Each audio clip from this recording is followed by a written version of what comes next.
From my interview with Toni McFadden, a woman who walked through abortion, silence, and deep loss, and who understands the very real human cost it leaves behind. Here are my 5 key takeaways on post abortion healing. 1. Abortion doesn't end the crisis, it often begins a longer one. For Toni, abortion did not bring relief. It led to years of silence, denial, destructive relationships, and unresolved grief. Healing was delayed because abortion trauma is often suppressed rather than processed. 2. Healing begins when truth replaces isolation. Toni emphasizes that secrecy deepened her isolation and suffering. Real healing only began when she was finally able to tell the truth, first to herself, then to God, and eventually to others through post abortion counseling and faith based support.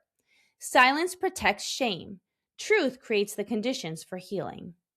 3. Post abortion healing is both emotional and spiritual.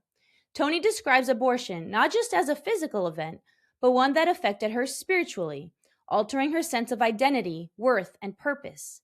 Healing required addressing guilt, grief, forgiveness, and meaning, not just emotional coping. 4. Redemption does not erase the regret, but it gives it meaning. Even after deep healing, Toni is honest that regret never fully disappears. What changes is its power. Through faith, counseling, marriage, and motherhood, her story became a source of purpose.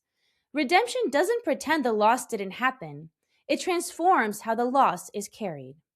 5. Healing multiplies when the story is offered to others.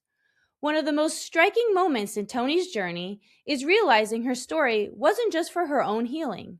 Sharing it openly, truthfully, and compassionately became part of her restoration and helped others choose life and seek healing. When healing turns outward, shame loses its final hold. Because truth matters and human dignity isn't optional. This is Bioethics Babe.